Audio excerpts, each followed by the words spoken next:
एक पिता जिसका कर्तव्य होता है बच्चों की रक्षा करना, उन्हें सारी बुराइयों से दूर रखना, आखिर वही पिता अपने ही बेटे को बेसमेंट में क्यों लॉक करेगा। तो अगर मैं आपसे बोलूं कि आज के समय में आप अपनी इस मोबाइल फोन से कहानियां सुना करके महीने का 50 से 60 हजार रुपया कमा सकते हैं, तो शायद आपको मेरी बातों पे विश्वास नहीं होगा। इसीलिए आज मैं आपको एक ऐसी शख्सियत से मिलवाने वाला हूं जो कि खुद ये काम करते हैं अपनी मोबाइल फोन की मदद से। अभी वो एक स्टूडेंट हैं, तब भी अपने मोबाइल फोन की मदद से कहानियां सुना करके महीने का काफी अच्छी अर्निंग कर लेते हैं। जी हाँ दोस्तों, मैं हूं शशांक और आप देख रहे हैं डिजिटल शशांक यूट्यूब चैनल।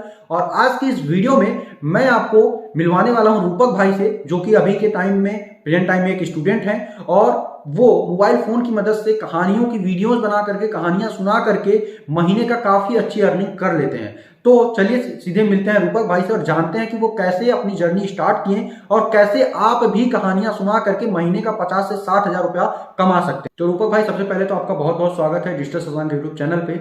सबसे पहला सवाल मेरा आपसे ये रहेगा कि जैसे कि हम लोग जब भी यूट्यूब में आते हैं, कोई भी एक फ्रेशर या फिर बिगिनर यूट्यूब में आता है तो उसके पास काफी अलग अलग नीच होता है, काफी अलग अलग कैटेगरीज होते हैं जिसमें वो काम कर सकता है।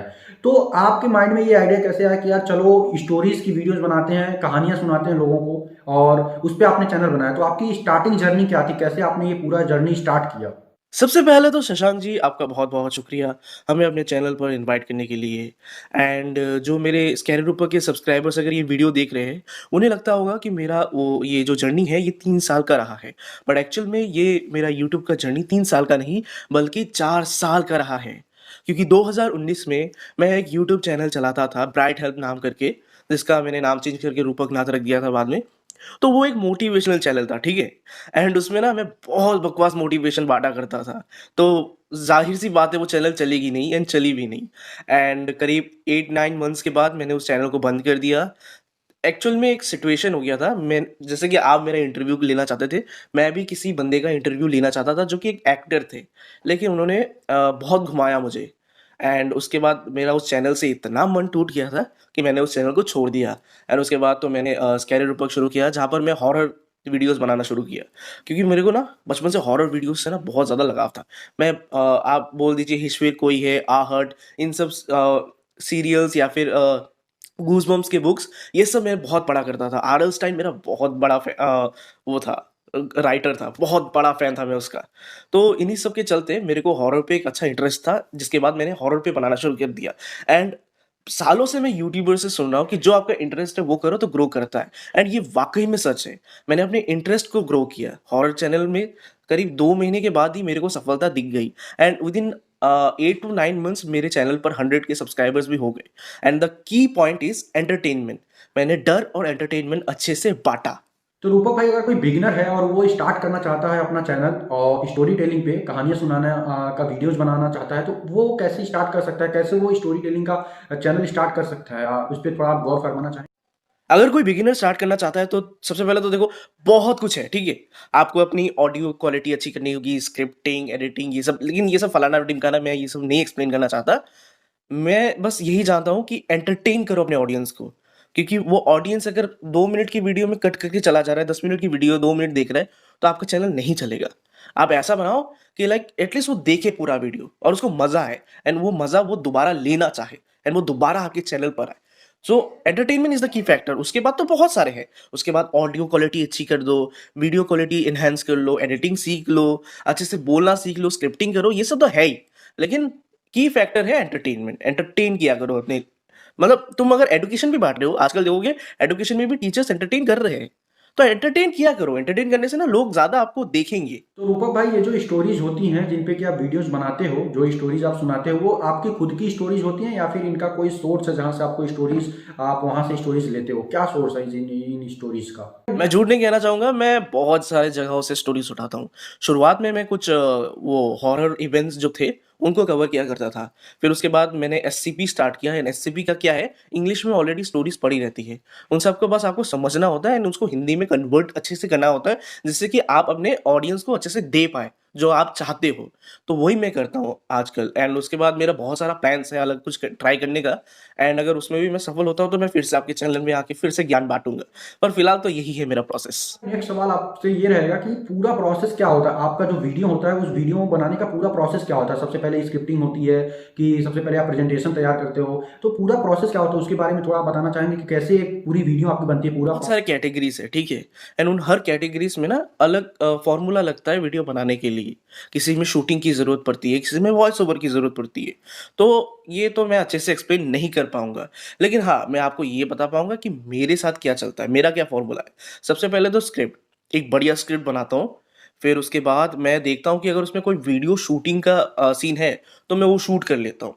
उसके बाद मैं वॉइस ओवर करता हूँ, फिर मैं वॉइस को एडिट करता हूँ एंड उसको मैं अपने एडिटर पे डालता हूँ एंड एडिट अच्छे से कर लेता हूँ फुटेजेस लगा के। तो ये रहा मेरा प्रोसेस एंड सबका अलग प्रोसेस होता है। अगर आपका टेक का प्रोसेस है तो आपका अलग हो सकता है। आपका मतलब अगर आपका टेक का चैनल है तो आपका प्रोसेस डेफ़िनेटली अलग होगा। आपको इतनी स्क्रिप्ट बनाने की ज़रूरत नहीं है। आप डायरेक्ट अनबॉक्सिंग करोगे, उसकी शूटिंग करोगे, आप उसके फीचर्स बताओगे। अगर आपका कुकिंग का चैनल है, आप कैमरा लेके डायरेक्ट वहाँ पे लगाओगे जहाँ पे आप वीडियो मतलब खाना बनाना दिखाओगे एंड वहाँ पे आपका वॉइस ओवर रहेगा या फिर आप डायरेक्ट दूसरा कैमरा से अपना फेस को रिकॉर्ड करके आप बता पाओगे कि क्या-क्या इंग्रीडिएंट्स लगेंगे। तो प्रोसेस तो बहुत अलग होता है सबका, बट हाँ, कहीं न कहीं प्रोसेस यही होता है कि स्क्रिप्ट बनाओ, मतलब सबसे पहले तो टॉपिक ढूँढ लो, ठीक है? टॉपिक अगर मिल गया फिर उसके ऊपर स्क्रिप्ट बनाओ, फिर वॉइस ओवर करो, शूटिंग करो, फिर एडिट कर लो, बस बात खत्म। भाई मैं आपसे नेक्स्ट सवाल ये करना चाहूँगा कि इस फील्ड का मतलब स्टोरी टेलिंग का अर्निंग पोटेंशियल क्या है? मतलब कितना पैसा यहाँ से कमाया जा सकता है प्रेजेंट टाइम में? अगर हम बात करें तो आपके कितने अर्निंग सोर्सेज हैं और यहाँ से कितना पैसा आप कमा सकते हो? क्या अर्निंग पोटेंशियल है इस फील्ड की? यूट्यूब से मैंने कभी उतना ख़ास कुछ कमाया नहीं है। हाँ, लेकिन हाँ, मैं इतना कह सकता हूँ बाकी लोगों को देखकर कि अर्निंग पोटेंशियल बहुत ज़्यादा है। अगर आपका कैटेगरी कुछ अच्छा कैटेगरी है, जैसे कि आपका कैटेगरी फाइनेंस में गिरता है या फिर आपका कैटेगरी टेक में गिरता है, तो आप अच्छा खासा कमा लोगे। क्योंकि मैंने देखा है कि वहाँ पे ना अर्निंग पोटेंशियल्स बहुत ज़्यादा है। वहाँ पे स्पॉन्सर्स भी बहुत ज़्यादा है, वहाँ पे एडवर्टाइज़मेंट का भी अच्छा खासा मिलता है। लेकिन अगर आप एंटरटेनमेंट कैटेगरी में आ रहे हो और आपका व्यूज़ बहुत अच्छा आ रहा है, तो आप हाँ, यहाँ पर भी आप अच्छा खासा कमा लोगे। जैसे कि मैं कह सकता हूँ 1 मिलियन व्यूज़ पर मेरा करीब 15-20 हज़ार रुपया बन जाता है। बट अगर आपका टेक कैटेगरी है, तो वही 1 मिलियन व्यूज़ का आप बहुत ज़्यादा अच्छा खासा एक्सपेक्ट कर सकते हो। 2-3 लाख रुपए भी एक्सपेक्ट कर सकते हो। तो हाँ, ये एक बहुत बड़ा डिफ़रेंस होता है टेक फाइनेंस कैटेगरी का एंड स्टोरी कैटेगरी का। क्योंकि स्टोरी में आप कुछ प्रोडक्ट बेच नहीं सकते। स्टोरी में आप बस स्टोरी ही बेच सकते हो एंड स्टोरी का तो कुछ है नहीं। वही टेक का क्या है, टेक में बहुत कुछ बेचा जा सकता है।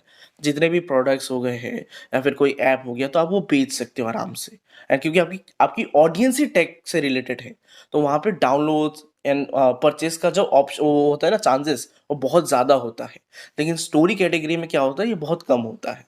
इसीलिए स्टोरी कैटेगरी वाले थोड़ा कम कमा लेते हैं बट फिर भी ऑडियंस का प्यार ही सब कुछ होता है। तो भाई नेक्स्ट सवाल मेरा आपसे पर्सनली रहेगा कि प्रेजेंट टाइम में अगर आप कंफर्टेबल हो तो आपकी इनकम क्या रहती है? मतलब मंथली इनकम आपकी अप्रॉक्स इनकम क्या रहती है? थोड़ा इस पे थोड़ा सा हमें आइडिया देना चाहेंगे कि मतलब एक अप्रॉक्स इनकम आपकी क्या हो जाती है महीने की? मैं क्या ही बताऊँ, मैं उतना ख़ास कमाता नहीं हूँ। 15-20 हज़ार पर महीने और अगर स्पॉन्सर्स एक आध कर लिया तो 5-6 हज़ार 7-8 हज़ार और इंक्लूड कर सकते हो। तो मैक्स से मैक्स में महीने का 30 से 40 हज़ार आप एक्सपेक्ट कर सकते हो। मैं ज़्यादा नहीं कमाता।